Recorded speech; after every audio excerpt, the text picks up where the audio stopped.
I got the house, so you're no longer needed." Right after the mourning period for my father ended, my husband stood in front of me and said this. I was stunned, staring at the ceiling. I don't even know where to start. My father had passed away, and while I was busy with the funeral and various other tasks, my husband had apparently been plotting something like this. But James probably doesn't understand a thing. I'm Emily, 35 years old, married for 6 years, and a working housewife. I met my husband at a college friend's wedding, where he was a guest on the groom's side. My husband gave off a friendly vibe and was easy to talk to. For someone like me who had been focused solely on work since graduating college, spending time with him was a valuable way to step away from my job and have a personal life. A year into dating, my husband proposed, and we decided to get married. The company I work for is actually my father's. Technically, it was started by my grandfather, but my father took over and expanded it into a larger business. After graduating from college, I joined my father's company without hesitation.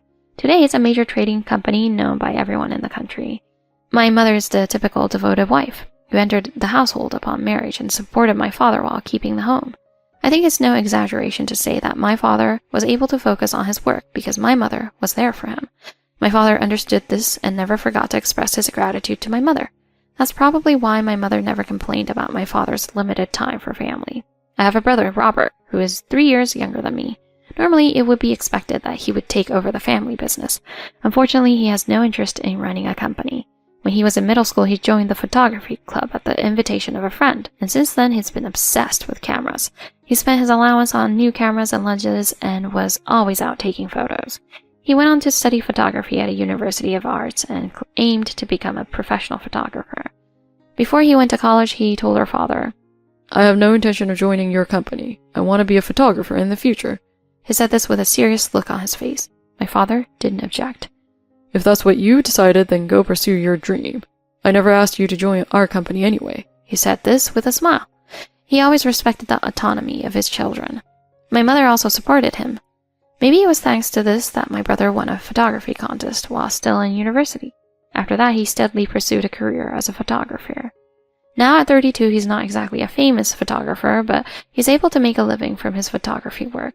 In contrast, I've admired working women since I was in elementary school, and I've always been very interested in business management. I went on to study economics in college and thoroughly studied management theories and economics before joining my father's company.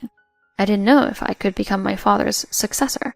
My father wasn't the type to promote someone just because they were family. Our company has many talented employees, and if my father thought I was less capable than them, that would be it. When I joined the company, I took the entrance exam alongside other general applicants. My father didn't want anyone to think I got in easily just because I was his daughter. Until the acceptance letter came, no one involved in HR even knew I was the president's daughter. My father's company is quite a large corporation and the number of applicants is high.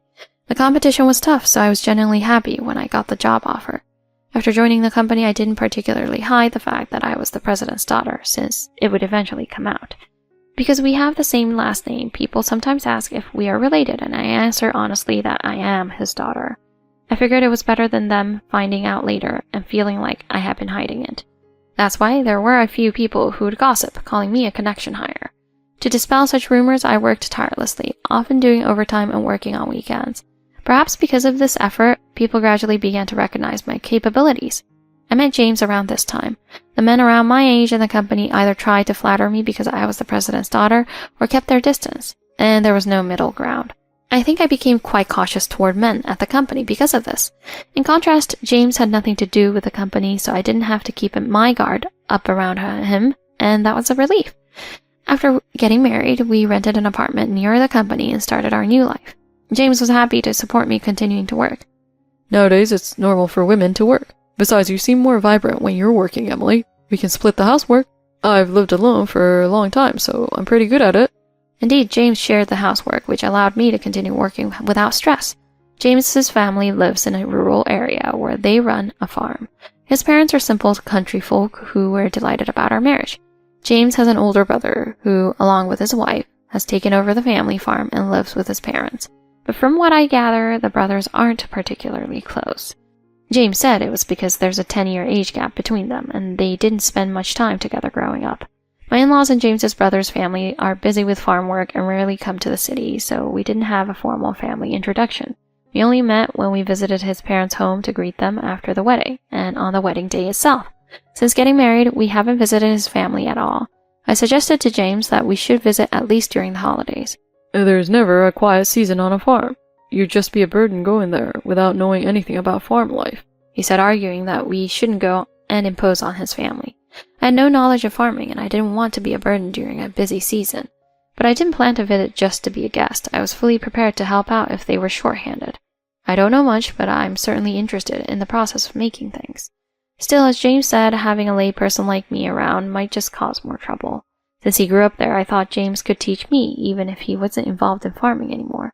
But James said he never really liked farm work as a child and rarely helped out. So we ended up never going, and time just passed by.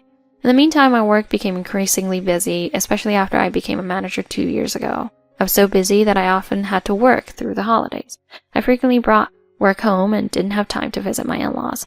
I would occasionally call to say hello, but my in-laws never complained and always showed concern for us.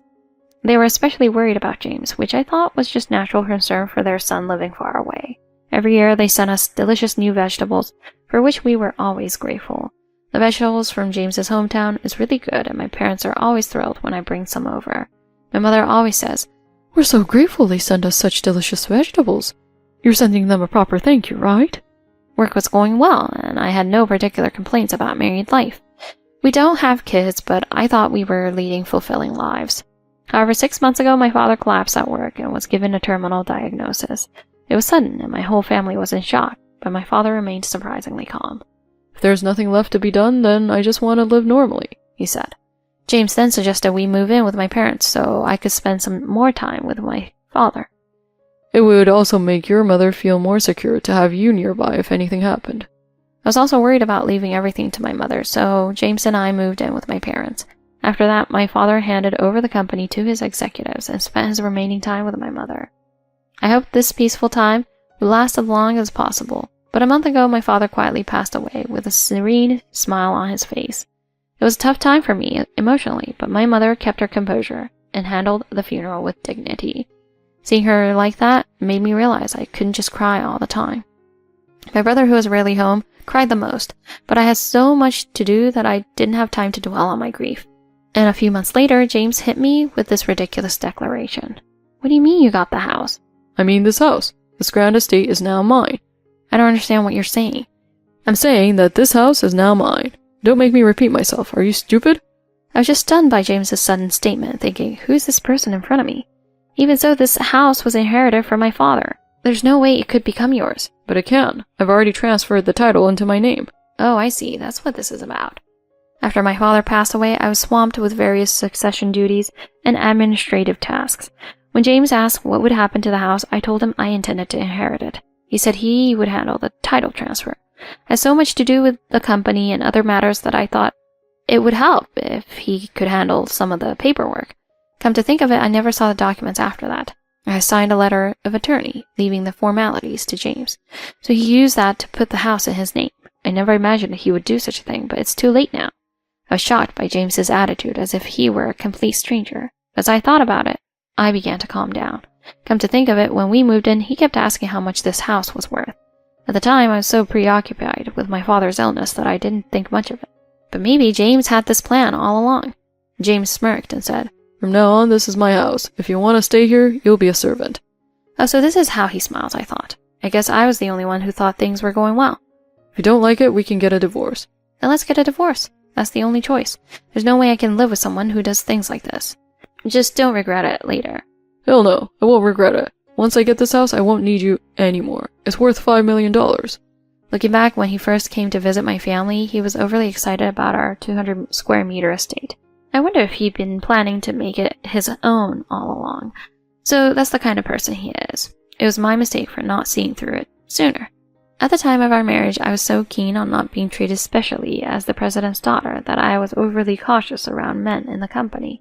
I guess I let my guard down around men outside the company. What a mistake. Well, if that's what he wants, I'll just leave the house to him and move out. I packed my things that day, took the divorce papers he had signed, and left the house. The witness section of the papers was already filled in with 2 names. I didn't know who they were, but both names had the same last name, so maybe they were mother and daughter or sisters. Well, it didn't matter who they were. I went straight to the city office and submitted the divorce papers. It felt almost too easy, like, is that it? But I also felt surprisingly refreshed. Well, I'll just focus on my job starting tomorrow. Or so I thought, but the next day, my ex-husband called. Don't you have no more business with me? What's the meaning of this? I just went to the real estate agency. What does with leasehold rights mean? I don't know. With leasehold rights means that the land is leased. Nobody told me that. Isn't this your father's house? The house is, but the land isn't. You're lying. You said it was a mansion. You asked how much the house and land were worth together, and I said about $5 million. But I never said it was all ours. Our family home is quite old. When this house was built, it was common for properties to be leased. I think the lease was renewed every 30 years. When it was last renewed, they said it would be the final renewal, and we'd have to either buy the land or vacate it in the next generation. The house is well built and has sentimental value for my father, but it's unnecessarily large and impractical. We decided as a family that it would be better to find a new modern house rather than renovating this one. The real estate agent told me that this house has a leasehold and the lease is about to expire, so selling it is impossible. Oh, did you think you could sell it? Didn't you check the registration documents when you transferred the title? It should have said it was leased land. I didn't look at that. I just wanted to get it in my name as soon as possible. Too bad, but thanks for the favor. What do you mean? The only thing I inherited that was a liability was that house. What? I mean, even if we wanted to vacate the house, it's so large that it would cost at least $1.5 million to buy the lease. $1.5 million? So thank you for taking it off my hands. Really, I'm grateful. You're unbelievable. I think it's pretty unbelievable to have married a man who took over the house I inherited after my father died and then demanded a divorce. You should understand my feelings of wanting to see some silver lining in all of this. I don't care. This is your house. Do something about it. But you put it in your name, right? It's out of my hands now. Damn it. I didn't know it was leased land. You didn't ask, and it's not something I had to tell you. Besides, you said you wouldn't regret it, so good luck with that. The land is in a prime location, which makes it very valuable, but also very expensive. During my grandfather's time, many people came in and out, and company employees often stayed there. But now the company has proper employee housing, so we don't need a lot of rooms. There are only 3 of us, and it's really just my mother and me living there. My brother has already bought a condominium and doesn't plan to live there. Since I planned to move out, I told my mother to take what she needed and move in with my brother while I took care of sorting out the house. I'd resigned myself to paying for demolition, but I never expected things to turn out this way.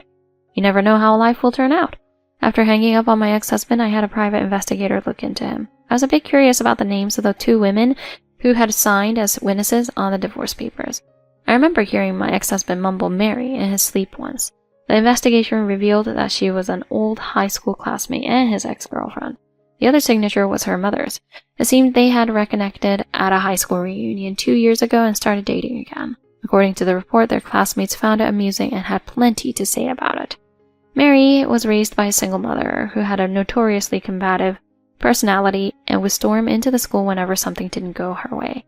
Many classmates had unpleasant experiences because of her, yet for some reason she and my ex-husband clicked and dated back then. I guess birds of a feather flock together. But what kind of nerve does it take to have your mistress and her mother sign as witnesses on your divorce papers? I called my in-laws to inform them about the divorce and told them about the affair. My father-in-law was shocked and said, Is he still seeing that crazy woman? Apparently they never liked her. Back in high school, the 2 of them often skipped school to hang out, and there were even times they got into trouble with the law. When my ex-husband left the hometown for college, they became distant, which was a relief to his parents. They thought he'd finally settle down when he married me, a decent woman unlike his ex. They hadn't heard from my ex-husband about the divorce yet. Instead, he had recently asked them for money. He claimed that I had made a major mistake at work and caused a huge loss, so he needed about $2 million to cover the deficit. Judging by the amount, it seemed he needed money for the house's demolition and their new life together. I was going to quietly give him the money at first, but my brother-in-law advised my in-laws to check the facts before lending him anything. The more I heard, the more I understood my ex-husband's true nature, and all I could do was sigh. In the end, my ex-husband married me for my money, for the family fortune. I'm beyond sighing now. After that, I made sure to claim proper alimony for my ex-husband and his mistress for the affair. Then my ex-husband angrily called me, demanding to know what the alimony notice was about. What's this notice about? Because you cheated is only natural. You pushed that expensive house on me, and now you want alimony? I never forced it on you. You did it all on your own. I have no money left. There's no way I can pay alimony. That's not my problem. You're heartless. I think a man who cheats when his wife's father is on his deathbed and then kicks her out right after he dies is far worse. I have my reasons. Just selfish reasons, right? Don't contact me again. If you have any issues, go through my lawyer. With that, I hung up and immediately blocked his number. In the end, he borrowed more money to pay the alimony. He even went to my lawyer and tried to force him to transfer the house back into my name. But my lawyer reminded him that the way he transferred the house into his own name might constitute forgery and fraud. If he wanted to reverse it, he'd have to admit to how it happened, which would basically prove the fraud. He had no choice but to leave quietly. Now he's working nights to pay off his debts. He begged me through tears to allow installment payments for the alimony, so I reluctantly agreed. Mary broke up with him when she found out he had no money, only debt. She's now working nights to pay off her share of the alimony. According to my lawyer, she complained a lot about why she had to pay. Now I live with my mother in a new apartment I bought. My brother's exhibition ended successfully, and he's back overseas taking new photographs. My mother sometimes goes to clean his place and often grumbles, I wish he'd get married already. I feel guilty for not being the perfect daughter or son, but I'm working harder than ever. Interestingly, my ex-in-laws still sends us vegetables. They always apologize for the trouble their son caused, which makes me feel bad for them. My ex-husband often asks them for money, but my brother-in-law firmly refuses. I am determined to become a person who can lead the company like my father did. I intend to keep walking my path with confidence. I'm Sarah, 32 years old. I've been married for 4 years, living with my in-laws now. They run a restaurant, and while my husband works, I quit my job to help them out. But it feels like I'm doing everything, from getting ingredients early in the morning, preparing, serving customers, to working late at night. My exhaustion is piling up. But my in-laws never let me rest. Even regular customers worry about me seeing how I'm there almost every day. One day, I got news from my younger brother, Tom, that he was getting married to his longtime girlfriend, Hannah. They're both still young but mature for their age, and both families are supportive. I was really happy, almost as if it was my own news. He invited me to the wedding and asked if I could come. Of course I said I would, but there's a problem. Whether my in-laws will allow me to go or not. Although I'm technically considered an employee, I thought I'd have some paid leave left. I decided to negotiate for 3 days off. Excuse me, could I have a word? I called out to my in-laws, who were relaxing at home after the store was closed and the final checks were done. My husband John was there too, having just come back from work. What is it? He asked, sighing heavily, while all three of them looked at me like I was a nuisance. The tension in the room made it hard for me to speak. Actually, my brother's wedding is in 2 months, and I was hoping to take 3 days off. What? You think you can take a break? My mother-in-law asked with a fierce glare, making me nervous. Still, I nodded courageously. I haven't used any of my paid leave, and I'd like to use some now.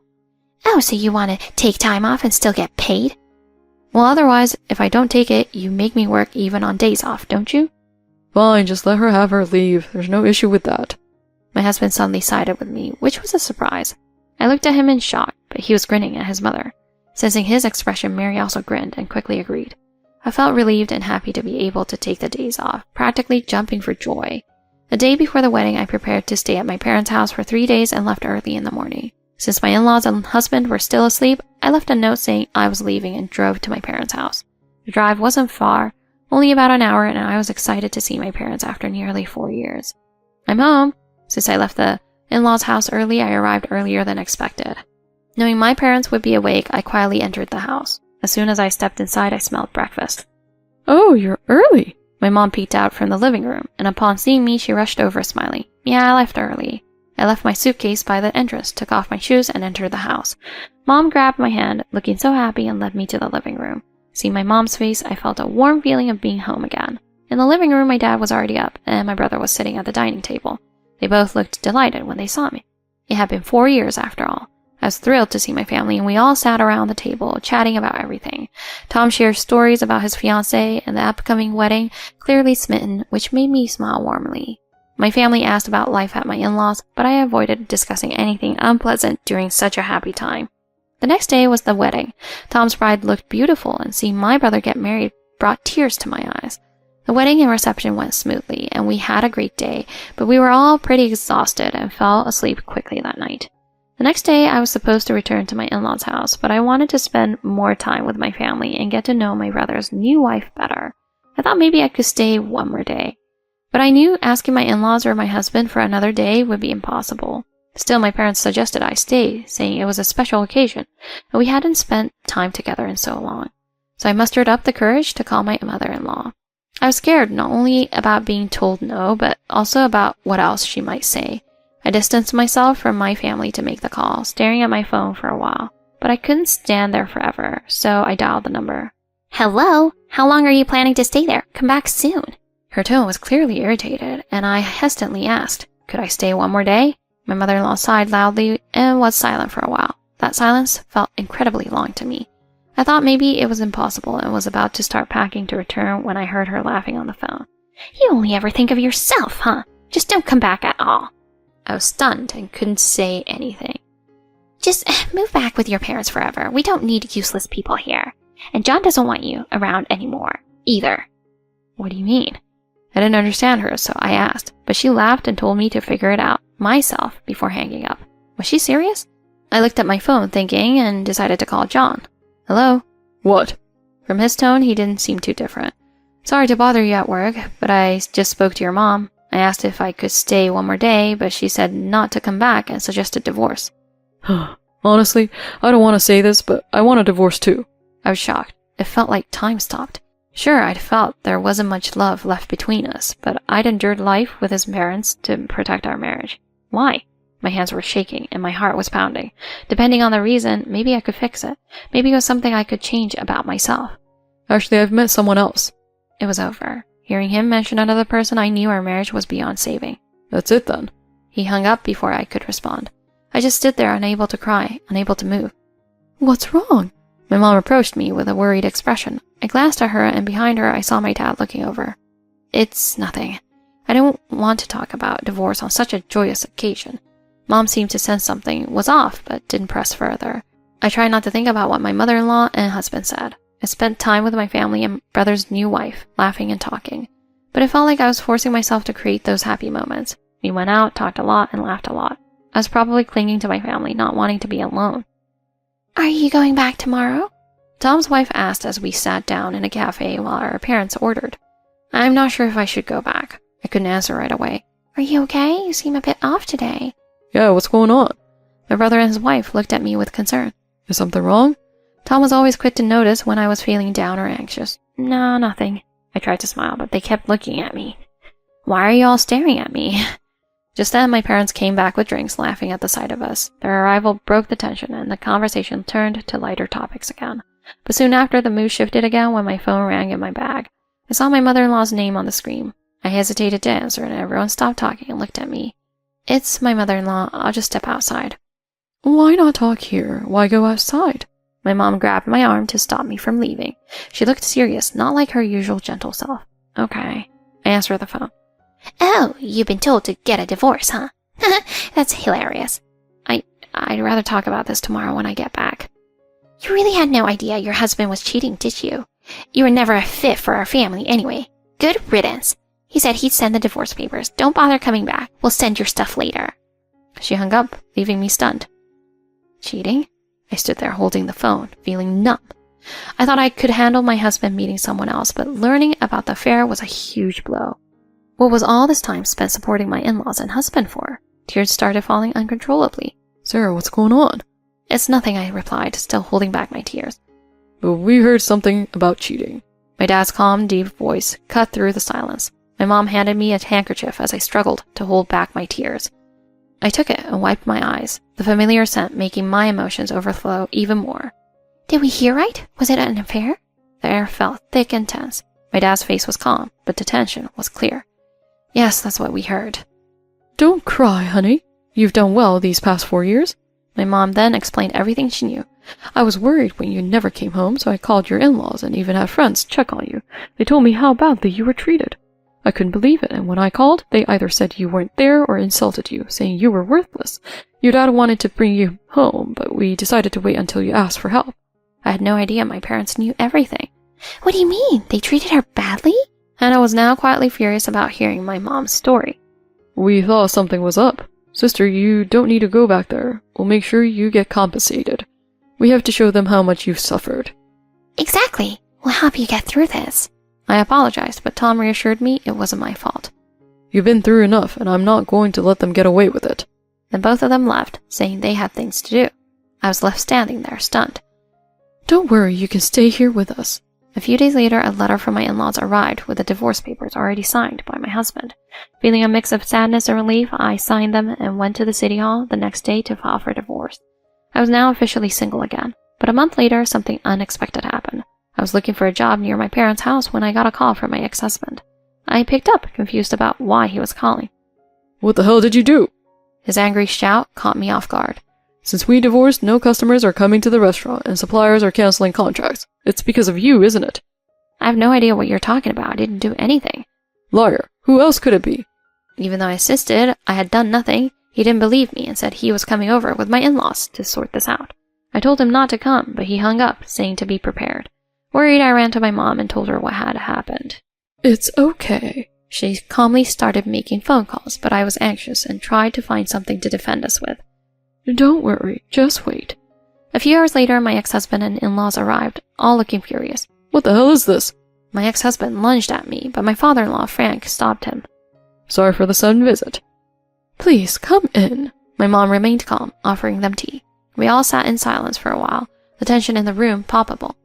Suddenly the doorbell rang, breaking the silence. My mom opened the door, and in walked my brother and his wife, looking serious. "Sorry to keep you waiting." My brother sat beside me, followed by his wife. "Why is he here?" "We were told you were coming, so we prepared." My brother took out a stack of papers and laid them on the table. "Here are the documents proving your infidelity. We have evidence from your affair partner confirming it, so we are claiming compensation for your misconduct." Everyone except my brother, his wife, and my mom was shocked. "What are you talking about? We're already divorced." "Didn't you know, even after divorce, if there's proof of infidelity during the marriage, you can still be held accountable? And it's clear you didn't take this seriously. This isn't the point. We're here because of her. She must have spread rumors to the customers." I'll handle this. I am Hannah Johnson, the daughter of the owner of Johnson's Restaurants. Hannah's father runs a famous restaurant chain in the U.S. well known among industry peers. "What?" Hearing Hannah's last name, my father-in-law turned pale. "Why didn't you tell us?" Was there a need? I'm surprised a business person like you doesn't know this. Finally understanding, my mother-in-law sat down, looking deflated. We did some research. Until now, Sarah was running things, and she was the reason customers liked coming to your place. But now that she's gone, both customers and suppliers don't want to be associated with your business. If you had treated her well, this wouldn't have happened. Mary couldn't say a word, looking defeated. "It's all your fault." My ex-husband tried to hit me, but Tom intervened. "Enough already. I won't let you hurt my sister any more than you already have. What are you going to do about it?" "Did you forget I used to be your brother-in-law?" He pulled out a business card from his pocket, showing he was a lawyer at a prestigious firm. "I think it's best you leave now." Realizing he had lost, my ex-husband slumped down. "Oh, thank goodness."